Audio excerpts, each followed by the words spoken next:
I want to give you a little bit more help regarding the Refine Edge tool, the select and mask process that's in Photoshop, because with every new version of Photoshop, Adobe makes more and more improvements to this feature. Sometimes when you watch these tutorials online, the author, the host of the tutorial, is using an older version of Photoshop maybe than we have. So I've got Photoshop open here. I'm going to open up a photo. So remember, the easiest way to do that is to just go open in Photoshop and then navigate to where where your photo is, which is, it should be on your desktop, maybe in a Viscom Photos folder or something. So I'm going to open up this lion photo. Now let's say I want to remove the lion from the background. So we're talking about doing a cutout. So this is relevant to the Photoshop work that you're exploring in graphics for social media part 7. I'm going to use the quick selection tool. So I have to hold my left mouse button down on the fourth tool from the top in the left side tool panel so that I can see all the family of tools that are in there. So in this case, I'm going to use the quick selection tool. Now in graphics for social media part 7, I put a little note that in Photoshop, there's this great new feature called select subject. So that's this button that's under view and plugins up at the top menu here. So if I choose select subject, Photoshop will automatically select what it thinks is the subject based on pixel recognition. And wow, it did a pretty good job. I'm going to go ahead and choose select, deselect, just to remind you that the traditional way of doing this to select the subject is with the quick selection tool. And now I just click and drag slowly over the subject. Now, this is in one of the video tutorials that you would have watched from Adobe. And I want to just remind you that in that video, the narrator points out or shows what to do when this happens. When Photoshop selected more of the area, the part of the photo that I actually wanted to select. If you look closely at the tool that's on in about the middle of the line, you can see a little plus sign, meaning I am clicking to add pixels to my selection. But if I hold my Alt key down, that little symbol becomes a minus symbol. And now if I click and drag on parts of the photo that I don't want to select, I can essentially push those marching ants back against the lion. And I can use my left and right square brackets to make this tool, it's almost like a brush, this tool larger or smaller. Okay, so this would be the manual way to do this, but remember there is that select subject button that's in the newest version of Photoshop, which we're lucky to have at school. So let's say I have about as much as my subject selected as I want at this point, but I want to refine the selection, especially around the mane of the lion. So that's where this select and mask feature is so fantastic. So with my subject selected, I'm going to go ahead and click on the select and mask button at the top toolbar. Okay. And over on the view portion of the right side panel, there's so many different view options, and you can play around with a few different ones. I kind of like the overlay one. Maybe I'll use the overlay one for now. Now think of it this way, wherever we see pink, that's where the pixels were not quite selected properly. So I'm looking here on the leg of the lion. I'm just going to zoom in, Command plus.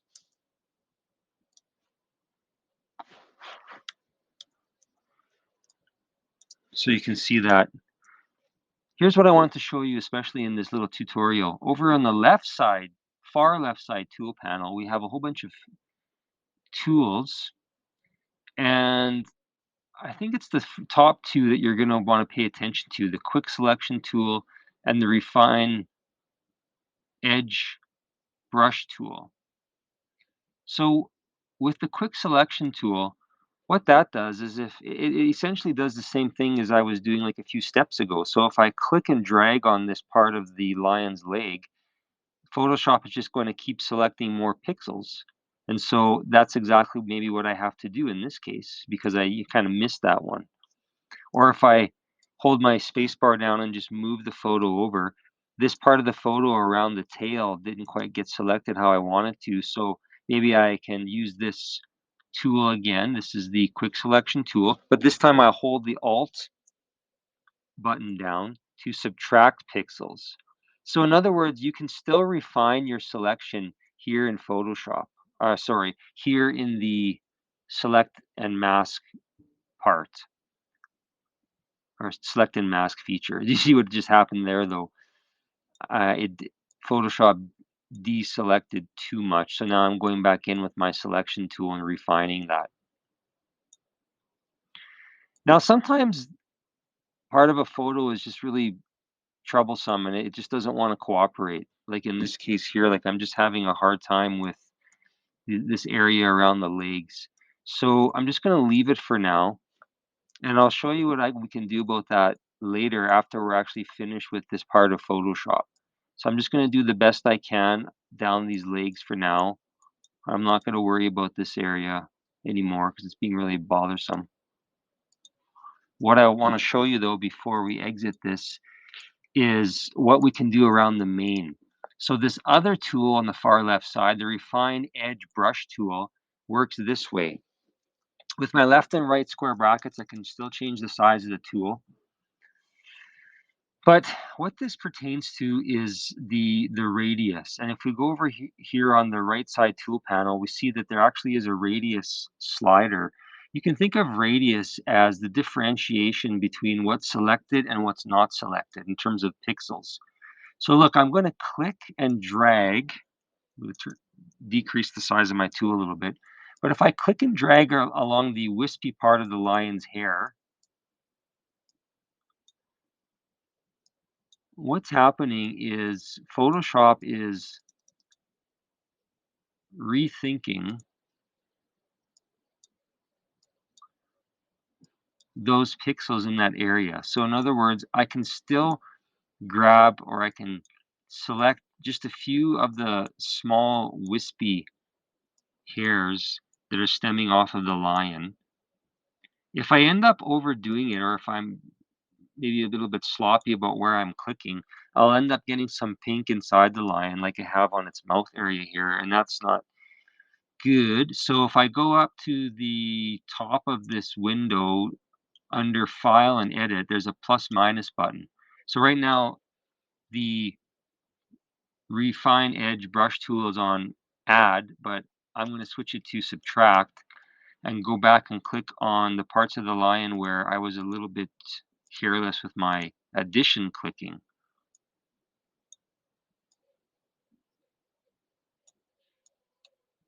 Okay,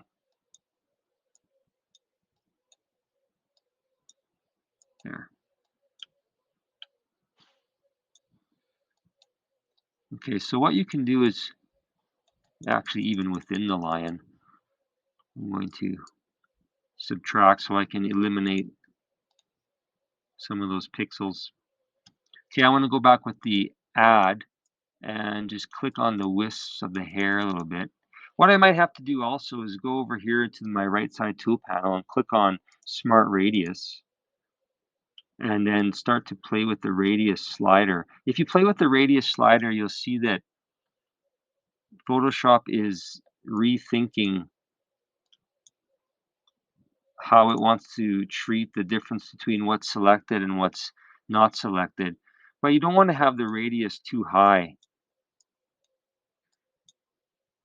Basically, what that means is it's either going to push into your selection or move out of the selection with its mask. But you don't want to have the radius too high because then you'll end up having kind of a white halo around the image once you export it to a new layer. Okay, so just to summarize, the quick selection tool can be used to manually select more or less of your image, the selection that you want to mask.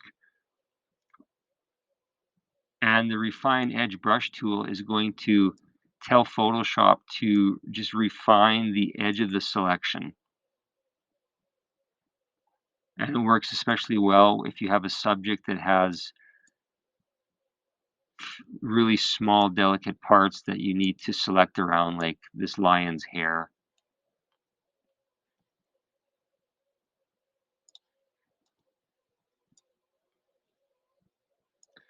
When you're all finished, actually, there's one more thing before we end here that you might, if you are using this feature, you should really check out the smooth option. The smooth option is nice when you're doing a cutout like this because what it will do is it'll smooth the edge of the part of your image that's selected. And even the feather slider can make some improvements, make the selection look a little bit more natural. You just have to not overdo it because again, you could kind of go overboard and start to make the selection look unnatural by giving it an edge that's just way too smooth. I'm just still playing with some of these parts around the edge of the lion with my Refine Edge tool.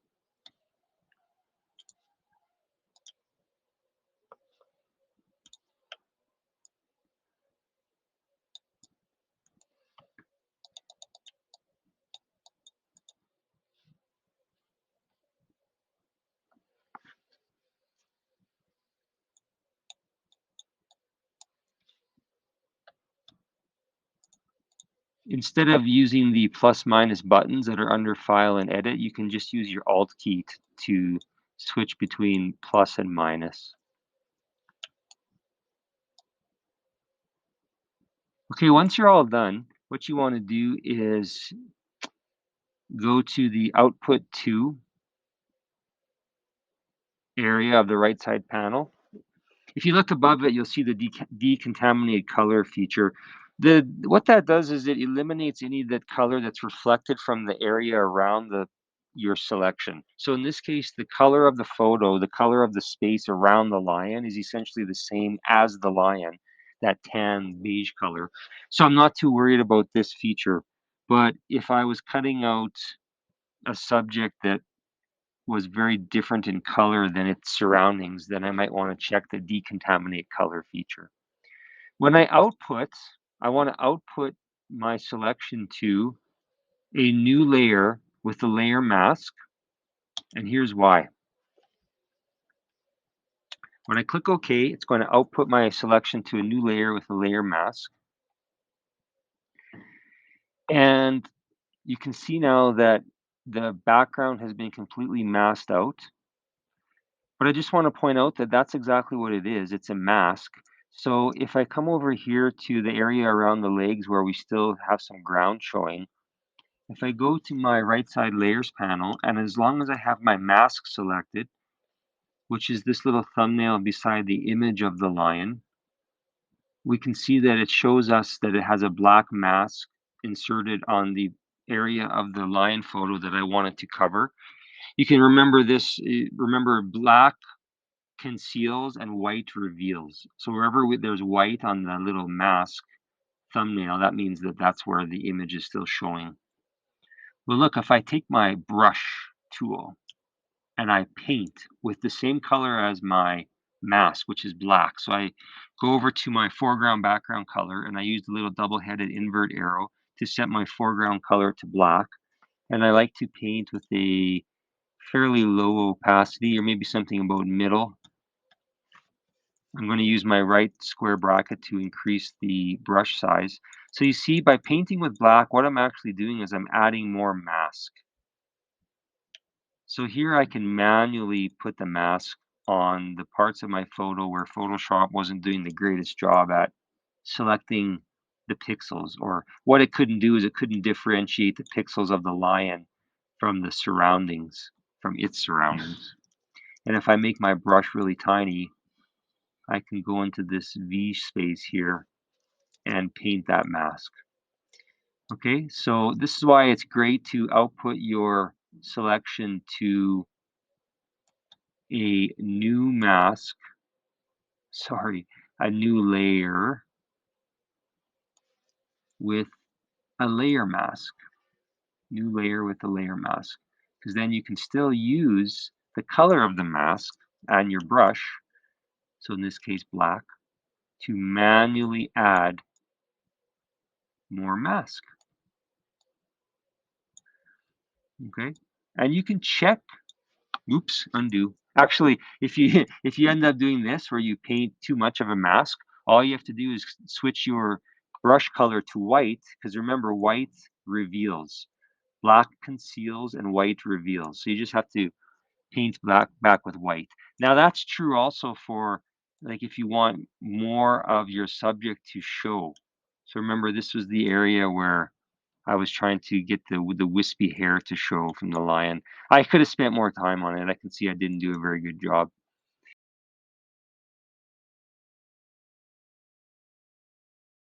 One thing that's kind of nice about that though is that if I go back to my quick selection tool and turn it on, that brings back the select and mask button at the top. If I click that, well, then I can just keep working on the lion. Maybe I want to view it on white. So again, with my refine edge brush tool, I can keep refining, see, the edge. Actually, I like it better with the white rather than the overlay. Should have had it on white all along. But I can keep brushing. I can keep working on it if I wasn't quite happy with it. Oop, okay, I overdid it there. So I'm just holding my Alt key down. And then when I'm done, if I just click OK, I don't have to output it to a new layer with the layer mask because it's still set to that feature. And if I click OK, it's just going to go back to the layer that it was on. But you can see that the changes that I made did take effect.